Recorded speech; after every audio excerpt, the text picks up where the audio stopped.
Hello and welcome to Minnesota Drummer. I'm your host, Paula Rogne, and on this episode, I have Scotty Horey. How you doing? Hey, what's up, Paul? Good to see you. Good to see you too. Welcome. As I kind of outlined in some of my earlier writings, Scotty is a modernist as well as a percussionist, drummer, all-around incredible player. And just recently, he ended up taking a job at, I can't pronounce the college. What's the college? Uh, Universidad de Ciencias y Artes de Chiapas. Thank you. Bless you, I should say. Yeah, we call it UNICACH. Well, We use the abbreviation. We call it UNICACH. okay. Universidad de Ciencias y Artes de Chiapas. UNICACH. Yeah. Yes. Anyway. Well, no, it's fantastic. So right now you're in Mexico, and I'm in Minnesota. Yeah.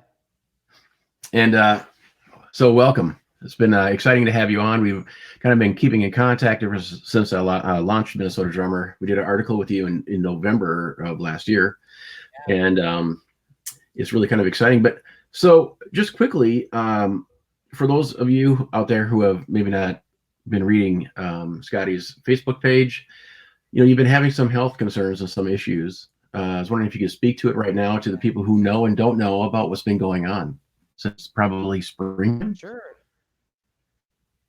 Yeah, I appreciate that, Paul. It's really thoughtful. And yeah, so I've been having some issues with daily headaches.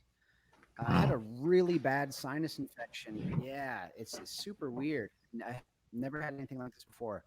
I had a pretty bad sinus infection, and so we think that because that infection was sitting there for a while, it triggered some kind of headache cycle and some neurological symptoms. So it's been kind of a puzzle to figure out exactly what it is and how to treat it.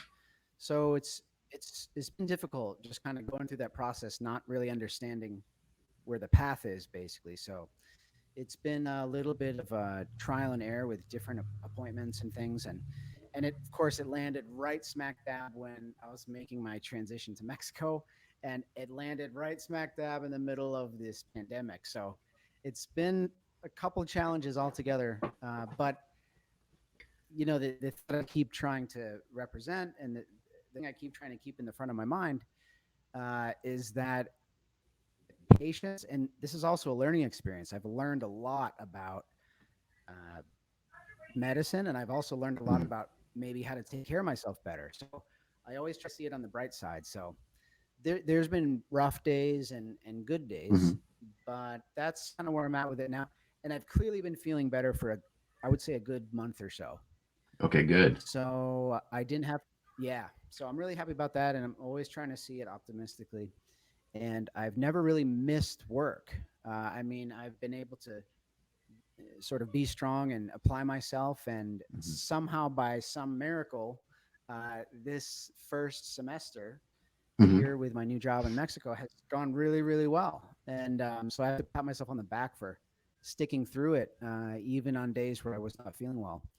Uh, and all things considered, think that the train's still moving. So, but I appreciate you asking about that. And if we're gonna talk about drums and music, it's a good it's a good reminder too that you know health and well-being really does come first before anything. And the thing I tell my students is that if there's something there that's holding you back, or you're not feeling well here or there, then when you go to play your music, your music is going to be that much less. Right. That your capacity to make music is going to be just a couple, 5 or 10% less. So it's like it's a good little lesson for me. I like to think of myself as invincible, so it's a good lesson for me to take a break and just kind of realize that this has to happen first, and then I'm going to be able to apply myself, because the drums don't lie. That Mm-hmm. that's one thing about playing, is like you sit down and if you're not feeling well, there's something happening, it's gonna come out in the drums. You're right. There's gonna be something lost. So the drums is a good teacher. The drum set itself is a good teacher for you. Hmm. But yeah, I would like to say that I think things are heading in the right direction with the health stuff. And if anything, I'm kind of wanting to like think about other things because we've been on the phone with doctors so much and all that. So I think now, it's just about picking up speed little by little. But I appreciate you asking. Yeah. Well, of course. Just one moment. I just want to jump in here quickly. So, for our viewers who are watching this right now, we're actually having a lot of breaking up, and so my apologies on that. When we started this conversation, he was clear. So, but so you'll be coming, but please stick with the interview. It's gonna be fantastic, and we'll have more in the future as well. So please be patient with it. But so since we're on the topic of health, I know meditation and yoga and all those and health in general is a big part of your playing. Can you speak a little bit about mind, body, spirit while we're in this area and what it Yeah. means to Yeah. you? Absolutely. So for sure. And like I said a minute ago, I think music is a good way to just check in with yourself because everything you play is just a direct reflection of uh, what's happening in there, mentally, physically, emotionally, spiritually. So I actually got into health and wellness and yoga in particular and meditation uh, way before I got into drums. That's what makes me a little bit unusual. And I did not learn to play when I was a kid. Oh, I learned when I was yeah, I learned when I was 16, 17, and I was really into sports and working out. And then I sat down on the drums, and that's what kind of got me off to a start is linking those two things. And I just kept feeling that when I was feeling the best physically and mentally and spiritually and all of that, that that's what would make the music come alive. So now that I'm doing a lot of teaching, I use that as a philosophy for understanding playing drums and percussion and marimba and everything else, which is you have to be in tune with your body, mind, heart, spirit, and culture. And that philosophy is just continued to evolve as I've gotten a little bit older and learned about different things and worked with a lot of different students. Uh, so my girlfriend just took a seat right there, so I'm smiling at her. And so it's hard to teach because I'm technically not a fitness coach or a meditation instructor or a yoga instructor. I'm a percussionist and a percussion teacher, but I always apply that to my teaching, and I check in with my students a lot about where they're at physically, mentally, spiritually, emotionally, socially, because I just really believe that you can't think of those things as uh, on the side when it comes to make music. You really have to dig deep inside and be your best self before you start playing. So that was my idea with that, and I would say I manage it in three ways, and this is sort of important. The first way is that type of approach I use for myself, and I know that it works for myself, and that maybe it doesn't work for some other people. And then second, I encourage my students to look in that direction. And then lastly, I use it as a academic topic to substantiate better learning and better teaching. Like I've done, a lot of my stuff is within academia, a lot of my events and stuff. And I have a lecture that I've given for Dad? 6 or 7 years about how what I like to call holistic awareness can inform music teaching and music playing. Uh, okay. so yeah, so the model I use is body, mind, heart, spirit, culture.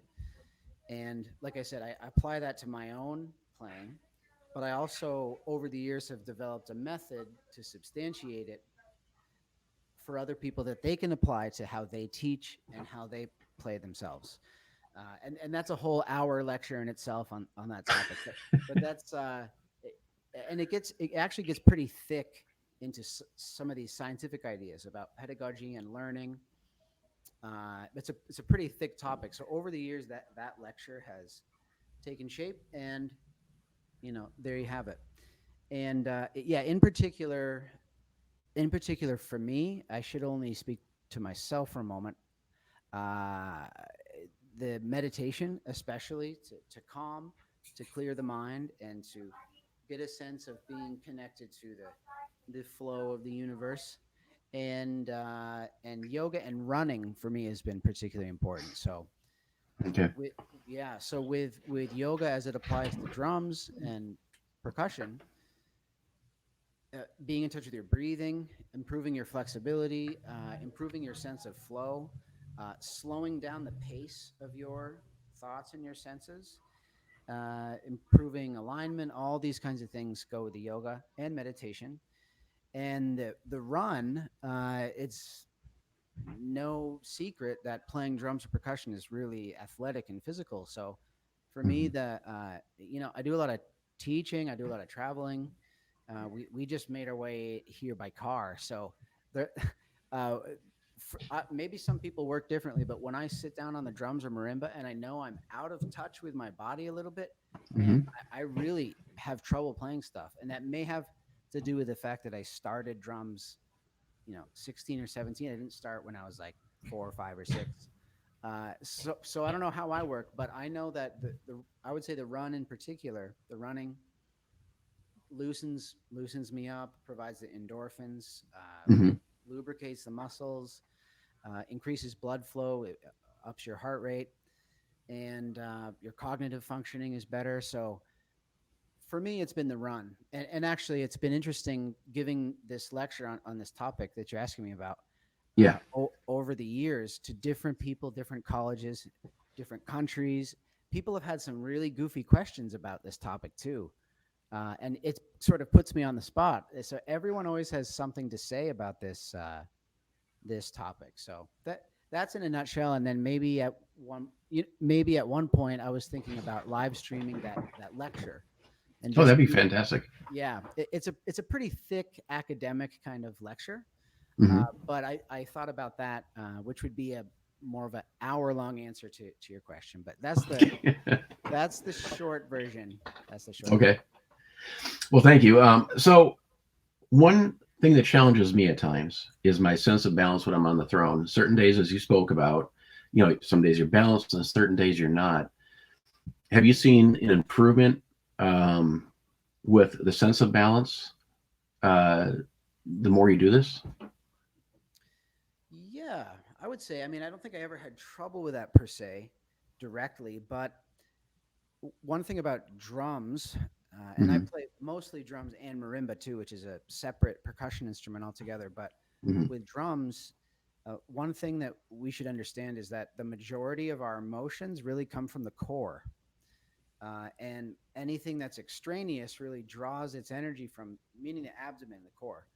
Okay. Anything that uses hands, feet, or the limbs really draws its energy and support from the core, as well as our spine and posture. Hmm.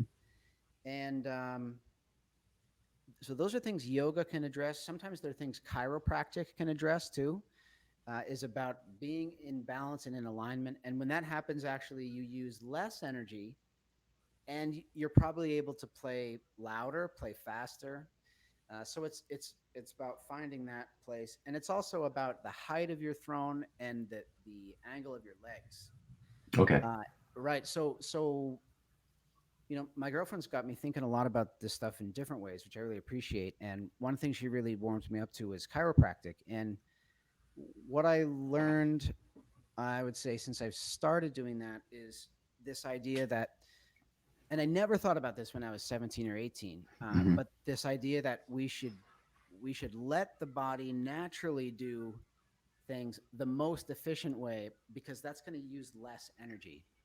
Hmm. So when you're getting ready to play, I would say there's a couple big pointers that you have to address. And I learned this from Mike Mangini, and then I eventually kind of revised it when I learned more about chiropractic and some of these other things. But basically, you need to have an erect posture. So the chest slightly open, the shoulders relaxed, the spine erect. Uh, and you should, yes, you should not feel like you're holding shoulders. Hmm. And the angle with the legs. Well, and first of all, the throne shouldn't be too high or too low. And if that is correct height, you should have about a 90-degree angle, maybe a little more obtuse than a 90-degree angle uh, with your top part of the leg and bottom part of the leg. Okay. So, and what I tell my students too is if you can like look, you're in your posture on the drums, you look down on your knee, and you should be able to see a really steep hill from your knee to your foot. And like Scott Travis, a lot of drummers probably know Scott Travis, heavy metal guy, Judas Priest, Racer X. He played with his like an acute angle, uh, and so that's cool. But I teach a slightly obtuse angle, and I learned that from Mike Mangini. And there's not many people who have their foot technique more together than him. Uh, Right. that's a good approach. And again, the idea is to expend the least amount of energy and let your body work its natural way. So yeah, Okay. Well, let's say somebody wants to incorporate some of the meditation and yoga in their daily life. What do you suggest as a first step? And then how much do you practice that per day, like when you're starting out at least? right. So I appreciate the question, and the response I always give is that you should find a credible source for instruction. And I've kind of warmed people up to these ideas, but I'm really I'm kind of academic, so I'm really kind of strict about credentials. And it's like, especially nowadays with the internet and with people with YouTube channels, my first advice for you with that would be find a really good licensed meditation instructor or find a really good licensed yoga teacher. So it's about getting the basics and the facts from the most credible source first. And I have a few exercises on my website that people could try that are really simple. Hmm. Um, so that would be my first advice, and then incorporate it into your routine in a way that's realistic.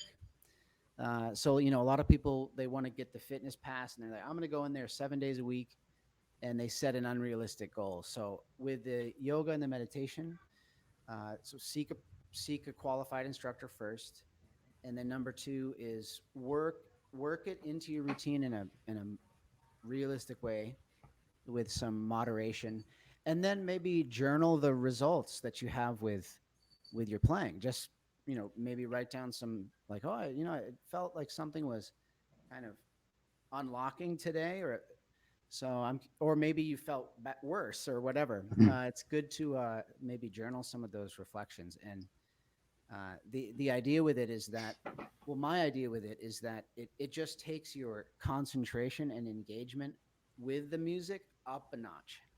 Okay. uh, and that's my philosophy on it. So that's what I might suggest. So I'm going to jump to another topic here now. You spoke earlier about studying with Mangini. Did you actually work with Mangini? So he's probably one of my biggest influences, not only as a player, but just his kind of whole personality and all that. And he was one of the first guys I heard when I was starting drums that I was just like Oh. totally blown away. And again, I didn't start really early, but when I heard him, it was like a whole world opened up. And he's very much into body awareness and fitness and Hmm. technique and using the body, uh, being very body aware. So I didn't study with him directly, but I mean, I chased him around for a while, uh, going to various clinics Yeah. that he was giving. So I really aggressively kind of followed him for a while. Not followed like actually like stalked him, but I followed him like on the online mediums and to a Yeah. couple clinics he gave, and I just kept going to his clinics. And then I was a student at the World Percussion Festival 2001, Okay. and he was one of the guest artists there. And he gave master classes and worked with all of us, not in private lessons, but in master classes and stuff. And Hmm. just the way that he was thinking and the way that he was using his body and the style of music he was playing, it's just, there was just a huge light bulb that just went off for me. And I felt that way about Mike Portnoy Hmm.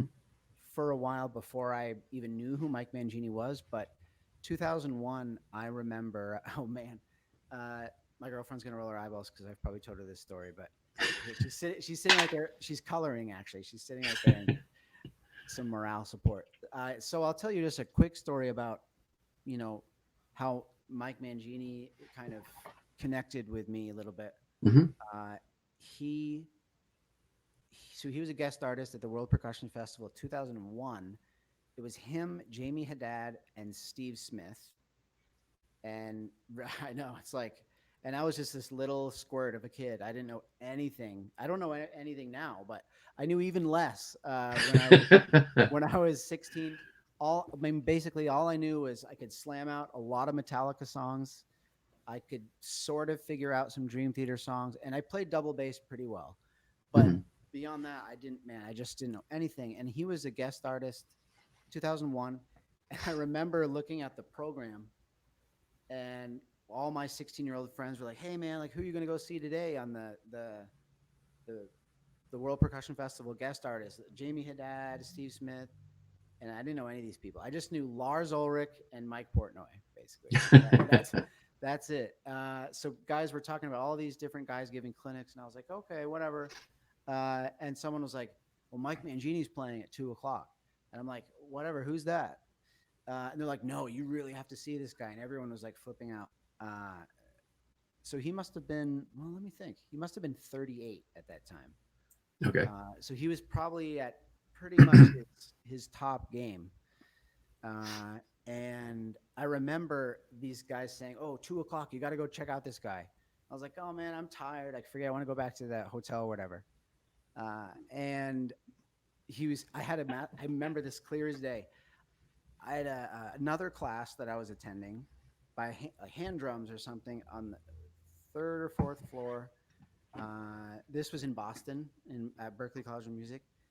And so 2:00 rolled around, and I was like, oh, my friends told me they wanted me to see this guy. And then I like went to the bathroom. I relaxed for a bit. I got my notes together, and I was like, okay, I'll just show up late, whatever. So I remember this clear as day, man. The elevator, I got in the elevator. I was, okay, where's Mike Mangini playing? I got in there. The elevator was going down, and as soon as the elevator got close to the first floor, I just heard this storm of toms and double bass and cymbals, and I was like, what is that? Who is that? How many people are playing right now? And the elevator door opened up, and everyone was crowded around, standing room only, and Mike Mangini was right there just ripping a solo on stage alone with his just like sleeveless white shirt. Hmm. And I was like, whoa, that's one guy playing. It sounded like 5 drummers. And I was like trying to see, and then something clicked with me, and I was like, this guy's a lot like Mike Portnoy, except a lot of the things he's doing I can't figure out. Like, it's Hmm. a whole nother level. Nothing against Mike Portnoy, obviously, but Right. something about the way that Mike Mangini was playing was like really gripped me, and I wanted to figure it out. I wanted to, so that was my kind of, and then from then on, I just like found every record that he played a session on, and just went nuts with his stuff. Obviously with Steve Vai, Hmm. because I love Steve Vai. His work with James Labree's solo project, Mole Muzzler. Okay. What else? Annihilator. An allergy, yeah. Yeah, and Extreme. He put on some Extreme stuff, and mostly, I would say, mostly with Steve Vai is where I was Okay. starting to listen to his stuff, and man, it just really, really woke me up. Well, this is a perfect time where I think we need to talk a little bit about some of your performances. I want to play a snippet from your drum solo. I ripped this from your video. And during the solo, you were talking, or you were playing a 15-16 pattern with 3 groupings of 5 on your feet between your hi-hats and double pedals. Can you talk a little bit about that beat before we play this video? Yeah, so it's a perfect segue actually, because Mike Mangini was one of the first people I heard playing this stuff, and this was since then a lot of guys have done stuff like that, like Marco Miniman, Thomas Lang, a lot of these guys, Peter Wildower, Virgil Lunati, obviously, but well, Virgil was doing it, I think, in probably the 80s.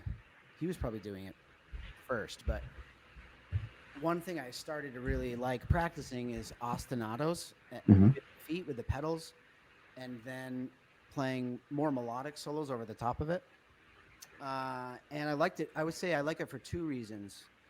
The first reason is that it was just like physically exhilarating, like just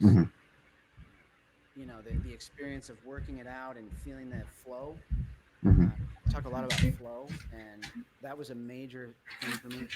And then the second reason is that I could think more like orchestral, like classical music, which is not something drummers do a whole lot. It's kind of a Neil Peart thing. And I started doing these ostinatos, and then I started to develop more classical melodies or orchestral melodies and polyrhythms and things. And I felt it was a good outlet for me because, I'm half and half. I'm half rock and I'm kind of half classical. So it was a chance for me to express some more orchestral ideas with the multi-voices and things on the drum set. So that's kind of my story with that. And this particular pattern is, I started learning this stuff with just hi-hat and bass drum. Like I would play a samba and just see what I could do over the top. I did the Neil Peart boom chick chick. I worked that out like, I was 16 or 17. And then it just developed from there. I started trying the paradiddle and the bass drum, a paradiddle between bass drum and hi-hat. And then when I got a double bass drum pedal and a second hi-hat pedal, I just tried to expand it. But I've not worked as extensively with that as a lot of guys. I mean, I don't know if you know Marco Iannetta. So, the first person really that took it to another level for me was Thomas Lang. Okay. 2005. I remember, I got that DVD, and that was another big click moment, is seeing that DVD. And I think I made my girlfriend at the time watch it like on repeat, and she was like, I kept saying, "Oh, you got to check this out. You got to check this out." And she was just like, "I don't want to watch it again." But with that was like, I knew about ostinatos because I heard Mangini do it. I heard Virgil do it. But when 2005 came around and Thomas Lang released Creative Control, he was doing like, 4 pedals, 5 pedals, and doing these really fancy patterns with a lot of clarity. And so that kind of inspired me to push a little further. Okay. So I appreciate the clip. I think I know which clip you're gonna share. I think it's the drum solo, my favorite one. Yeah, here we go. Yeah, let's dig it.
Minnesota Drummer is expanding drumming news. We are proud to announce the addition of Drumming News Network.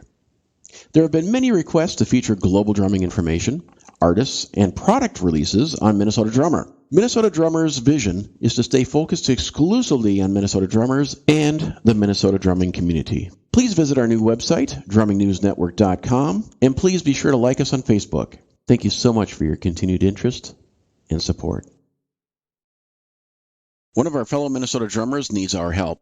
Eric Ballard's daughter, M.M.A, has been diagnosed with leukemia. M.M.A was diagnosed with acute myeloid leukemia on August 17th of this year. M.M.A's current treatment plan consists of her receiving aggressive chemotherapy and then a bone marrow transplant. Eric and his family ask that we follow M.M.A's progress on their designated Facebook page. A link to the Facebook page will be in the show notes of this episode, and they ask that we keep M.M.A in our prayers that God will heal their daughter. And this is a point where we can help. Any size donation that we can make will help with monthly expenses and medical bills. I ask you to consider any size donation, even a small amount will help. In these times, I know money's tight. Any size donation is valuable. This is crowdfunding at its best. A link to where you can donate will be on the show notes of this episode. Eric Ballard is a prominent drummer in the Minnesota drumming scene. Please consider donating today. All right, I just want to give you a quick update, everybody, on M.M.A Ballard. Some exciting news. She's at home now, and she's out of the hospital, so that's really exciting news. Thank you for your continued prayers, obviously. I'm going to have Eric on soon, and we can talk more about that. But it's just some good news, you know. Some wonderful news, and there you have it. Yeah, and God bless Eric and your family. And Paul, that's really thoughtful of you to help set in motion some of that support. That's huge that you went out of your way to do that. Thanks. Yeah, of course. And I just talked to Eric on the phone a couple weeks ago, and we were able to kind of exchange our thoughts about like what's happening with me, what's happening with him, and it was like really therapeutic for both of, well, at least for me, and I think him too, which is really nice. So I was able to connect with him recently, and that's wonderful. So we wish her the best. Fantastic. Obviously. Yeah. Yeah, so getting back to the drums, is there a book on ostinatos for your feet? And if there isn't one, have you thought about writing one? I just think your work is amazing. So I've had a couple of comments now about how people are just blown away by that video. And again, for you viewers right now, if you have any questions for Scotty, please post them on the Facebook, and we will have him answer them. Make sure they're nice though. No, you don't care, huh? We just go for it. No, I like honesty. Yeah, I don't mind slams. If I can reply, and it's not a problem. Okay. Well, I've and actually, it's funny you say that because I'm happy with the success of the things that I've done over the years, but I have taken some criticism actually. But anyone that mixes genres as violently as I do takes criticism. So I've had my fair share of that. Wow. Well, I mean, any musician's probably going to say that at some point, but I mix so many things that really don't naturally fit together, and so yeah, I've taken some funny comments and. See, this is what makes me so excited about you as a player. I successfully now been able to load the other videos. So I got some videos coming up. Right, cool. So we finally getting all this together. Of course, talking about your marimba playing as well as your modernist playing. I want people to see that because I think that's so interesting because it's such a big part of percussion, but we'll talk about that in a little bit. And I'd like to get your take on it and then give people a demonstration of some of your work. Yeah, sure. But so for ostinatos, is there any chance that do you know of a book, or again, as I'm saying, repeating myself, or have you thought about writing one? Because what you did there is just a phenomenal pattern that that's the first video of yours that I saw and instantly I was hooked. Oh, wow. Thank you. Yeah. Well, is there a book on it? Not that I know of, but I do know that there's at this point quite a few DVDs. And really, I mean, I appreciate it. I think I'm good at them, but probably the thing, if someone's really interested in that, is to get Thomas Lang's Creative Control. Okay. And that's a DVD. As far as I understand, it's not a method book, or maybe he wrote one. But you're right in that there's a limited amount of quality methods, like pedagogical methods about how to play some of that stuff, like, you know, the 4-pedal ostinato and the quintuplets and melodic patterns and some of that. So I know that there's Creative Control by Thomas Lang. That's a DVD. That's probably the go-to one, but I think Virgil Donati has some earlier books that talk about that. What else? Well, the thing is, when I see that pattern, Virgil, as incredible as accomplished as he is, he doesn't come to my mind. It's a Portnoy Mangini thing, in my opinion, more so than anything else. And Yeah. who else am I thinking of? Bozio. Yeah. That kind of thing. Yeah. So, but I haven't seen a lot of people do it successfully. And so when you were developing that pattern, it's a horrible question to ask, I know, but like, is that something you worked on for months, years, days, or is it built up over years of different independent rehearsal? Yeah, right. It's a tough question. Well, and remember too, I mean, I was really interested in fitness and body awareness and stuff, like before I sat down on a drum set for the first time, like when I was 16. Mhm. So I think that the idea, and I was doing martial arts too, which is a lot of like hands and feet and stuff. So when I heard in my case, I heard Mike Mangini do it, and instantly there was like a click there, because I was like, okay, I bet I could do that. There was the thing in my mind that just kind of turned on. But as far as practical advice about putting it together, Mhm. I mean, you have to be in reasonable shape. I mean, if you're, it's like that really has to come first. And I'm way better shape than I am now when I was early 20s, obviously. But as far as practical advice, it's good to do the pattern with just 2 pedals, like bass drum and hi hat, and just work through. For example, you should probably be able to play your samba and do all of your rudiments, or maybe the top 10 most popular rudiments over that samba. So that's Okay. that's probably like a first step I would suggest. And of course, that I have to credit Alan Dawson for his rudimental ritual uh, method, which is playing a samba and practicing your rudiments on the snare drum and the toms while you play that ostinato. So samba, and there's a pattern that some people refer to as the bayon, which is so it's like bass drum and hi hat is doom cha doom cha doom cha doom cha doom cha, Mhm. or with beat 4 doom doom doom doom doom doom doom doom doom. So that one is maybe like a next stepping stone, and then see if you can work your rudiments over it. Mhm. And part of this is just building physical stamina too. So if you do those 2 things for a while, you're going to build up some endurance and coordination, and maybe your back muscles, like we were talking about before, to keep your posture up. And then you could venture to a paradiddle. That's a nasty one if you've never done that before. Just play a paradiddle between bass drum and hi hat, Mhm. and work through all your favorite rudiments.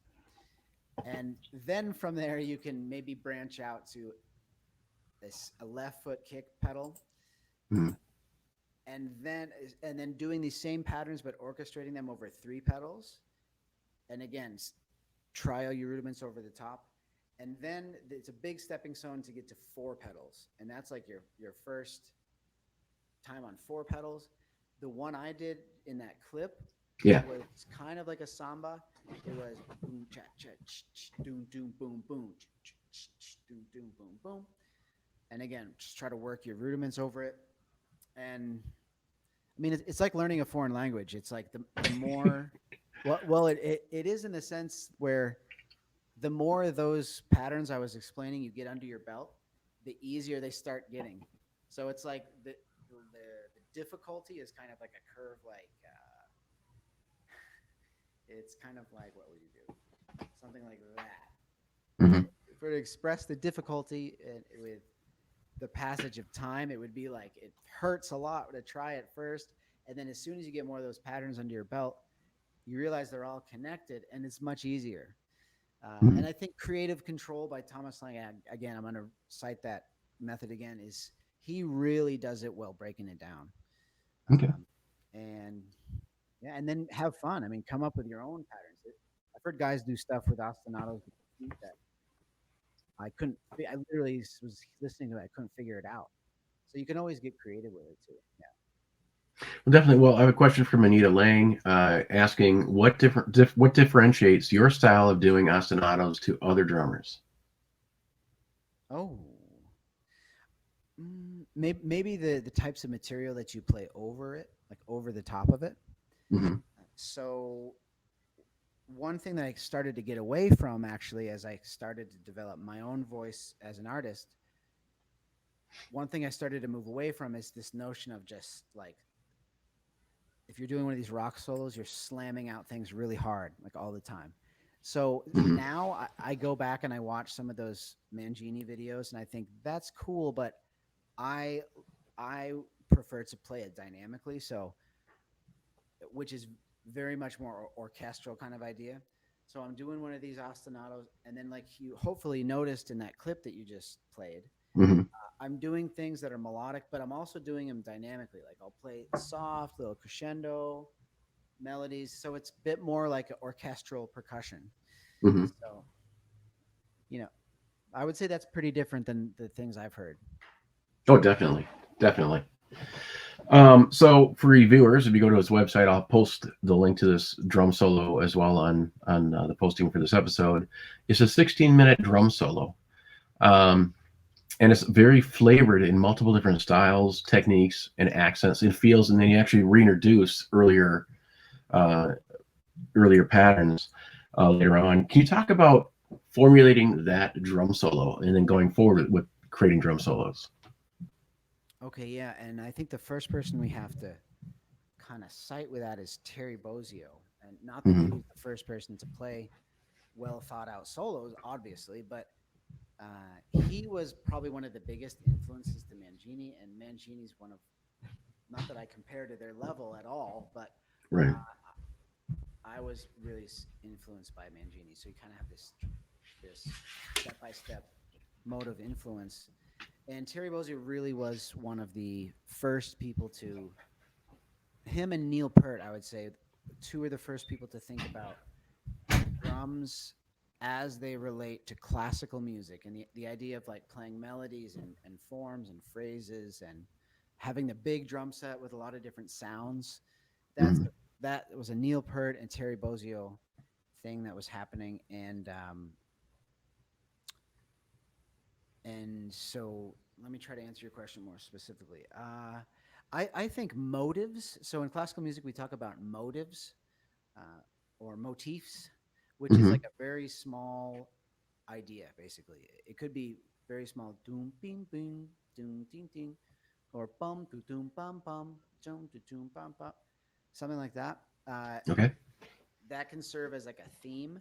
And with the solo that we just heard, that with the little wood blocks, Hmm. the little wood block signifies a theme, and maybe we'll make a phrase out of that. And then when I start improvising, I may improvise around that theme and change it a lot. Maybe play it on the cymbals or play it on the toms, and then at the end of this section, restate that theme. So that there's a sense of like playing the head, improvising, playing the head. Okay. So that yes, and then So you kind do. So are you breaking up your solo into like essentially three different songs built into one, that kind of thing? well, it's more about having recognizable musical material when you're soloing instead of just like blasting away at all your best chops. Uh, Hmm. I think it's more about playing themes. So if you've not played a lot of drum solos, that might be a good place to start. Is play a theme like that woodblocks thing, the doom doo doo goom goom doo doom doom boom beam bum chugga da doom doom be bum bum ba bum, kind of melodious theme, and then improvise around that, etc. Okay. And then I would just what I used to do when I was doing before COVID and before all this. Uh, that's kind of sad. It's saying I used to. I should say I do and will do sometime really shortly. That's what I should say instead.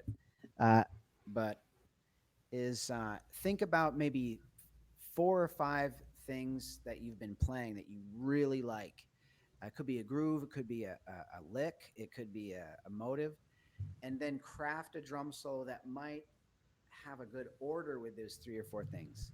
Okay. You know, and sometimes, you know, it's you make a crescendo and then you start a new idea, and you make another crescendo and then you start a new idea, and then maybe a groove section. Everyone likes a good groove in the middle of a drum solo. Hmm. So it's all about creating contrasting sections Hmm. with things that you like, that you think you're good at, that you've been playing. And then number two, not just blowing chops real fast and just continuing that. I mean, I might do that at the end of a song, Hmm. but for a solo, you want to save your biggest stuff for the fireworks at the end. Okay. So there's just some ideas about forming a solo. Yeah. That's fantastic. It's Bozio does that, and like you said, Neil Peart, like some of his most famous drum solos, he has like 3 solid sections: the intro, the what do you call it? The rhythm method. sense of discovery, rhythm method. Thank you. And then then the band closure. And it's fascinating how people approach drum solos, and like you said, trying to do a musical approach versus just kind of blasting the best you got. So maybe at this point what we'll do is we'll transition to the marimba. Sure. Yeah.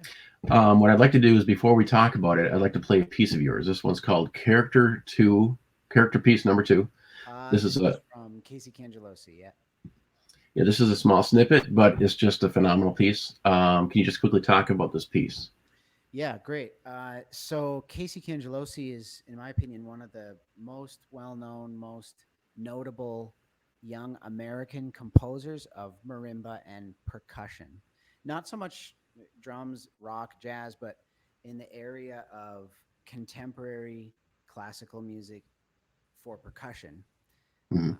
And he's really had a shoot up with his career. I mean, he just really went to the top, and a lot of people know his pieces, especially for the marimba.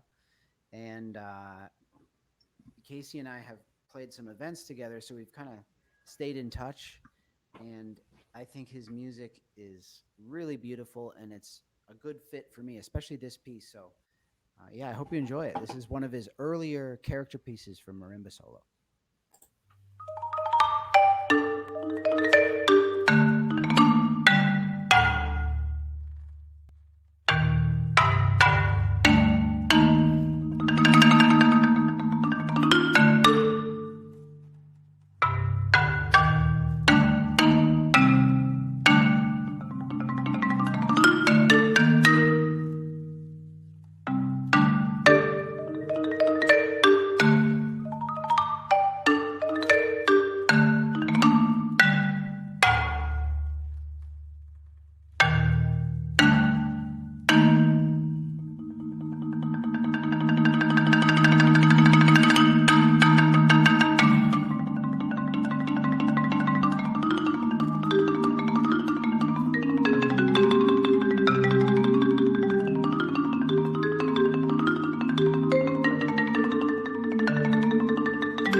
Minnesota Drummer is expanding drumming news.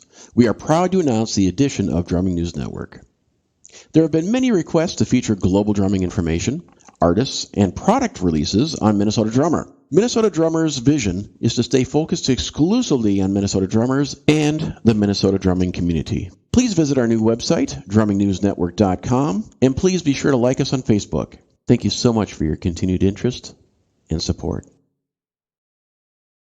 In the 1980s, Eccentric Systems developed a cam for bass drum pedals, becoming the standard design for many of today's pedals, including the popular GW9000 series of pedals. The Quick Torque cam is an aftermarket add-on that can be installed on just about any pedal without any permanent modification. Its unique adjustable design maximizes the efficiency of any force you apply to the pedal, returning the beater 30% faster while providing more impact. This is a cost-effective way to breathe new life into your existing pedals. Be eccentric. Visit eccentricsystems.com to get yours today. Welcome back. And eccentricsystems.com is a Minnesota drum company, by the way. Gotta make sure so people know that. Interesting story about that company is that the designer inventor of that product is the one who actually brought the DW9000 bass drum pedal to the world. So it's a pretty cool story.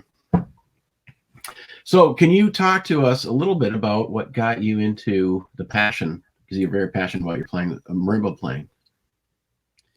Marimba, yeah. Well, I would say so. First of all, I play marimba and drums as my primary instruments, which is already a little bit unusual. So I split myself between those two kinds of approaches. And I first started by just playing drums. And I was playing drums for a while, 16, 17, 18. And when I went to school, I realized that I had to learn all the other instruments. So that comes with just having a degree. And Paul, you're still with me, right? Yes. I'm just letting you talk. Your window split. I was like, am I all alone now? No, I'm still here. Okay, that's cool. So yeah, I started with just drums, and I was pretty determined to just play only drums. And at the time, in my house, my dad was playing rock and roll oldies and all of that, soul, Motown, funk, and my mom was listening to classical music and new age music. And I liked all of that, but when I was on the drums, it was just rock and it was also heavy music, heavy metal. And when I started to get into classical percussion, I started to become really attracted to the sound of the orchestra and the sound of the piano, flute, violin, all the classical instruments. And when I started to learn the marimba, first of all, it was unmistakably hard. It was just horrendously difficult to play. So I was already, I was into the Mike Mangini kinds of ideas of bettering yourself and working hard and pushing the limits. And when I started to get into playing the marimba, I felt that same kind of thing. It was like, whoa, this looks like it's going to take a lot of time to figure out. And so already that was sort of interesting. So I learned how to play with two mallets, and then I started to learn four, which is what you do when you get a degree in percussion performance. You have to learn all those things. I liked the challenge for one thing, but I started to realize that I could express myself in a different way that I couldn't on the drums, especially with this classical music and new age music in my head. Uh, my mom would say like, why don't you learn how to play something like that? And I was like, well, I just play drums. So I can't do that. So when I started playing the marimba, I struggled for a while. I won't lie, because I didn't learn when I was a kid. I didn't learn how to play piano when I was a kid or anything. So learning all the notes and whoops, my bad. Learning all the notes, bam. Learning all the notes and the key signatures and working my way around these kinds of piano sorts of parts was really tough for me. So I struggled for a while. But then I started to realize that as an artist, I could express myself with these two instruments completely. I mean, I felt like anything that I wanted to express could get out by doing one of these other instruments. But sometimes it feels like it's night and day. I mean, it's like they're two really different animals: technique, playing, reading, the style of music, and over the years, I started to incorporate the marimba into my concerts, and in a couple of ways. And this is also a tricky nut to crack. Is the first thing I do usually in a concert, if I give one of my solo percussion concerts, is I start off with a marimba solo, and I play marimba solos, kind of like the one that we just heard, as a way to kind of start the concert. And then eventually, after I play the marimba, I go back to the drums and either do play along tracks, playback tracks that I've pre-mixed of my compositions, or other tracks like the Kaz Rodriguez tracks, for example. And then I have a nice ending. I might end with a drum solo. So I kind of slowly make my way through both instruments for one of my concerts. And to me, and I don't know of many other guys that do that, marimba and drums. And then obviously there's times where I just play marimba, and there's times where I just play drums, like for example, the Schubert Club concert series, or Thursday Musical Concert Series, or maybe a concert here with the marimba program. There's times where I just play marimba, and there's other times where I just play drums, like with the bands. But ideally, I like to present my concert, and I do that program from beginning to end. Start with the marimba, make my way back to the drums, and all that, and with or without a band. So a lot of yeah, and that's another leg of one of my concerts. Is sometimes I bring a band together, and they play my compositions, they play my stuff, it features me on the drums.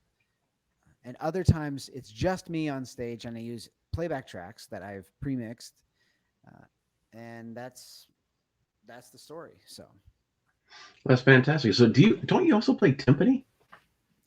yeah, so basically, what, especially when you're a professor, and you go through the academic cycle, we really are responsible for learning all of the basic percussion instruments. So the way I was taught from Stuart Mars and Fernando Mesa was, you can specialize in something, you can be an artist, but you need to know all the basic percussion instruments at least an intermediate level.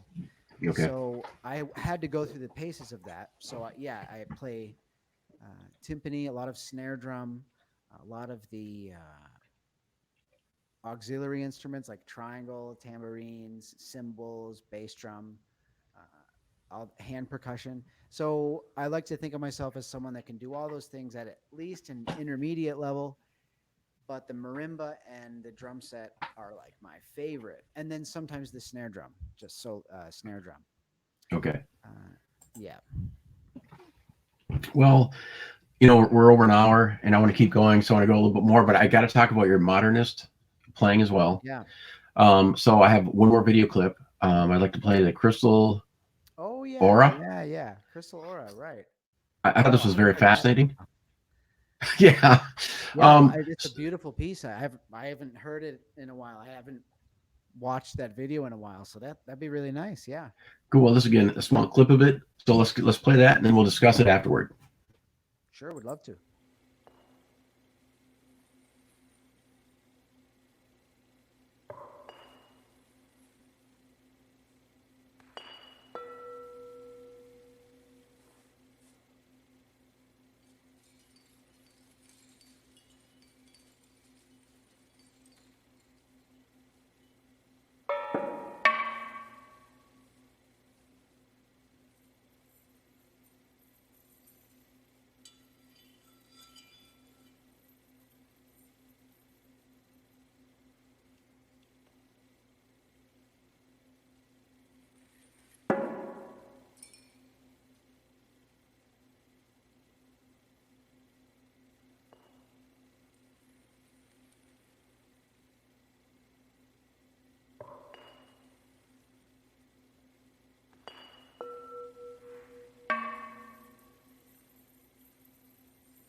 We're having some connection problems.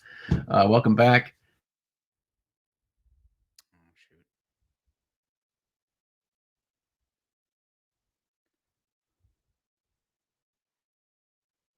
Oh yeah.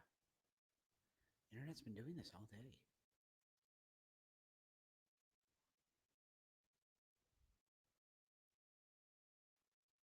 Oh yeah.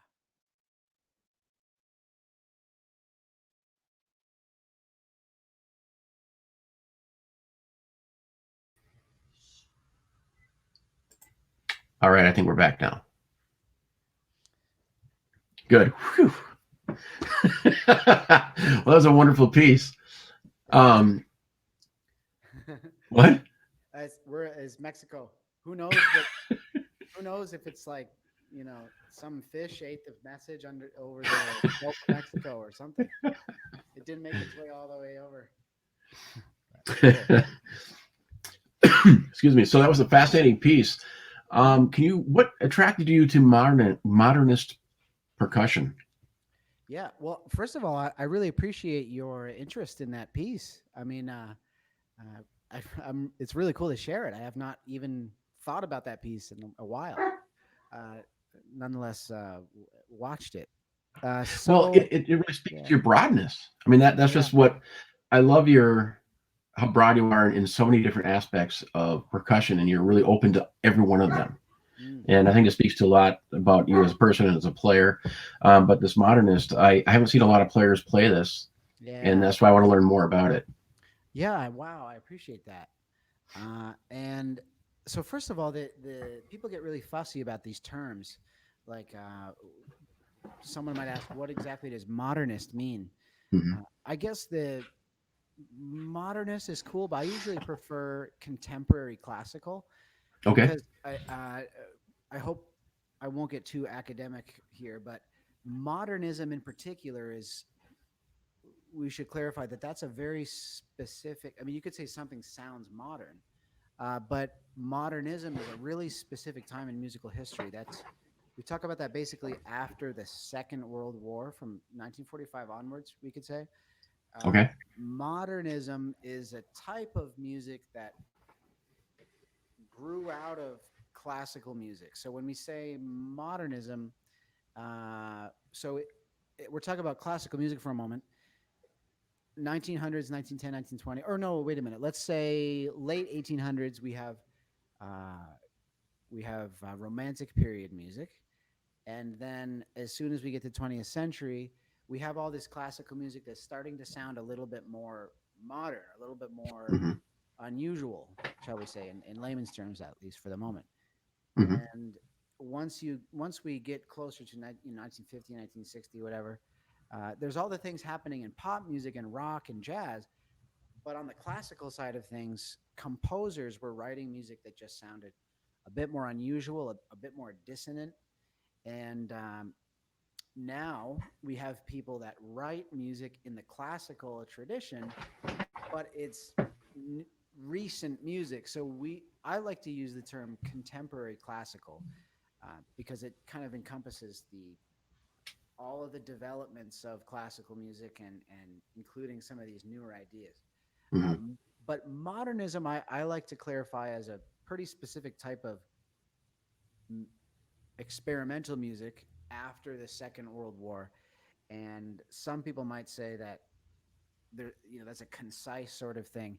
And then we could say postmodernism, and all the different meanings that we can draw out of those terms. So contemporary classical is the is what I like to refer to uh, when people ask me about my style. And again, it kind of goes back to what we were saying about going to the marimba and going to the drums.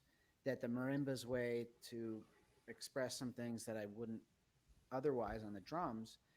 And then number three would be some of this music, more experimental, more modernist tradition based. And again, it's just different expression. And it also goes back to what one of my concerts look like from the beginning to the end. And actually, this piece that you chose to view might be something that would be in the very beginning of the concert. So it kind of starts off a little bit mysterious. People can hear those sounds, and then it might develop into a marimba piece, then get to the drums. So it's kind of all about how it fits together. And as an artist, and again, I was always telling you about before about criticism, is like as an artist, for me to play, let's say this piece, the marimba piece we heard earlier, and then maybe that drum solo, for me, it just feels like I'm expressing myself. It's not that I'm trying to create a new style, or I'm trying to, market a certain style or brand of music, or I just think of it as expression. And I find a way, especially with the order of things in the concert, to put one thing after the other, which makes kind of a story, something that makes sense. And what else could I tell you? Okay, well, one thing I was going to ask you specifically, some people might interpret that as noise and thinking that you're just hitting things and not realizing that when you're doing your piece, you're actually following music. How is a piece like that orchestrated? Yeah, it's a really good question. So, what is the best way to answer this? So I can be clear with it. I think. Well, first of all, I am reading for that piece, and in particular, I am reading score. However, this style of playing sometimes is improvised, and I mean, there's even some drum set players that do some of these things. So Pat Mostellato, right? say again. Pat Mostellato does some of that, right? Oh, I'm not sure. Or anyone associated with free jazz can do some of Okay. this stuff, but more Hmm. sounds and effects. Uh, so it has a certain musical feel to it, a certain character to it that makes it distinct. But yes, I'm reading off a score in that case, and people usually see music with just measures of pulse time, just 1, 2, 3, 4. But with a piece like that, the composer, the person who writes the music, sends me the part, and he says, okay, I want you to play this, study the score, study the music, and play it. But that score that the writer or the composer hands to me has maybe like graphic kind of notation, or pictures, or it might have a lot of stops and starts in the music. So it seems like when you watch the video, it seems like I'm improvising it, but Right. I have all these different sort of pictures and graphs there that help me know what instruments to play, how fast to play them, and going from one to the other. And sometimes with a piece like this, you read the music and you improvise a little bit. Okay. So there's a little bit of freedom. So, but if You know you're what'd be going to read fun? if you're going to read a piece that hard, you have to make sure that your reading skills are already at a basic or intermediate level. Yeah. Okay. It'd be fun next time you're back in town. Hopefully, I'll ask you about that in a moment, but to actually have maybe just do a video on that, on showing notation and how you Yeah. interpret it. Just because it's completely foreign to me, and I played some people that video. Some people react to it as well. It's just noise. Yeah. Um, Sure. and some people, and then your freaks, your how you described it as free expression, really intrigued me, and that really speaks a lot to the instrumentation of it, because it is completely inspirational, and Yeah. it's what you're feeling at the moment. Yeah. Which is the art of playing, which I think a lot of people have forgotten about. Like, so in the Yeah. 60s and 70s, when bands would just improvise and just kind of go on and jam for a while, and they'd bring their own characteristics. This is kind of that Sure. representation of that, I would assume, if you want to make it over something simple. Yeah. Right. Sure. Um, Agreed on all counts. Well, fantastic. Well, not to cut you off or cut you short, we're already almost an hour and a half into this. I want to close it up here shortly. I would like to ask you a few questions. So you're going to be in Mexico for a year. What does your year in Mexico look like? When will we be coming back to Minnesota? Well, we signed this contract and accepted these jobs at a very unusual time for the world.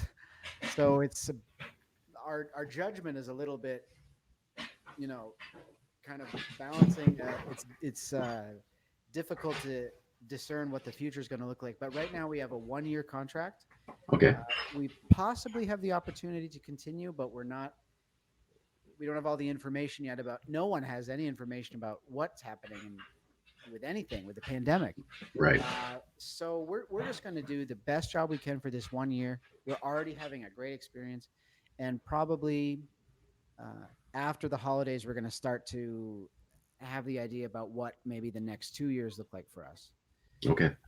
But taking it one step at a time. And actually, to be honest with you, the only reason, well, that's not true. One of the primary reasons, or the primary reason why we made it down here, is because I was offered a full-time appointment, and man, was I trying to get that in the United States. I mean, Right. I was like been dishing out applications and not had a lot of catches, of bites. And to be honest, I was so ready for a full-time appointment. And if one was offered to me in the United States, which it still might be in the near future, I probably would have said yes. But they offered me a full-time job here. So as a musician and a music teacher, it's like you just say yes and plan about it later. So the notion of me staying here for longer is not quite sure yet.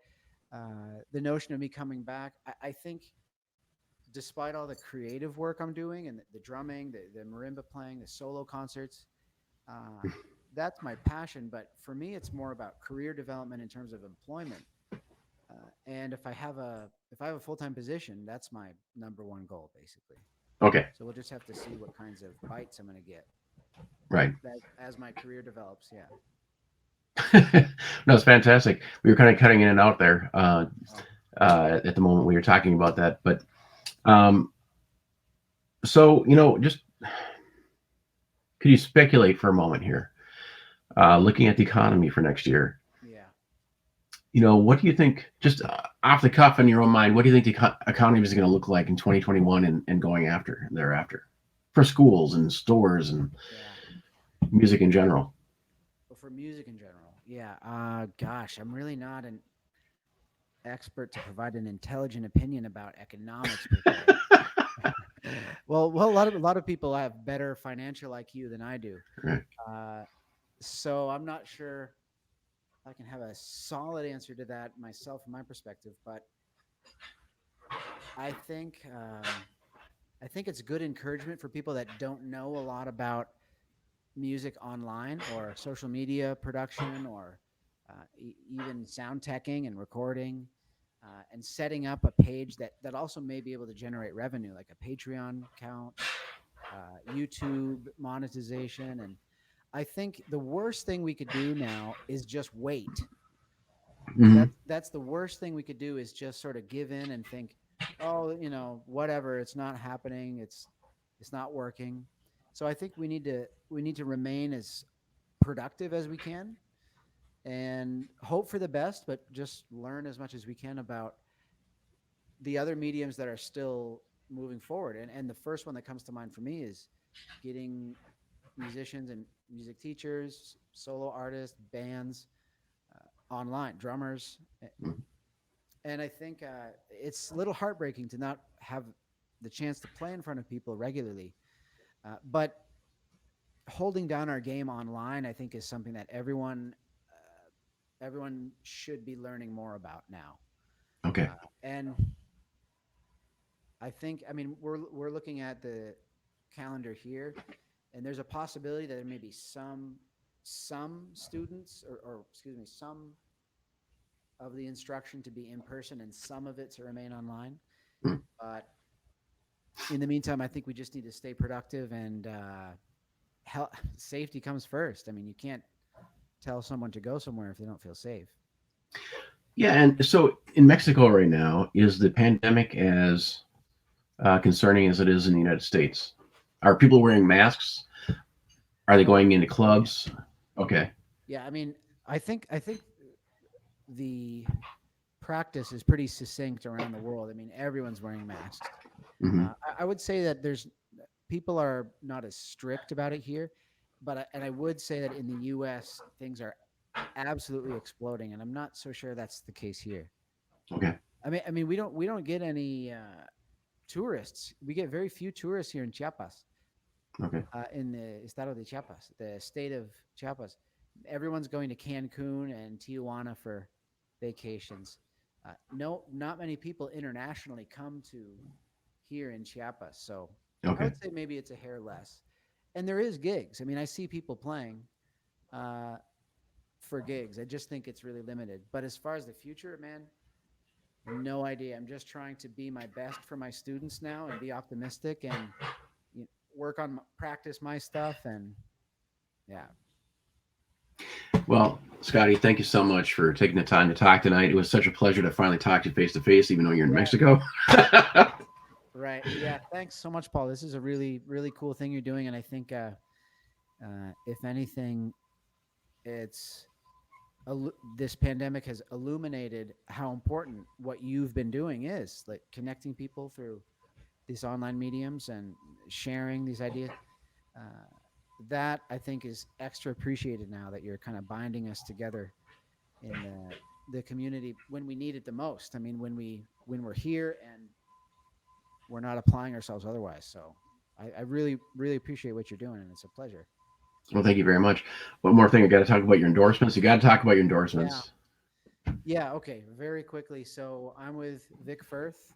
I'm with Sabian cymbals, Mapex drums, and they custom made this awesome drum kit for me. Fantastic. And what am I forgetting? Majestic Percussion. So what can I say about them? I mean, they're all such big names that I don't think there needs to be much said about that. Hmm.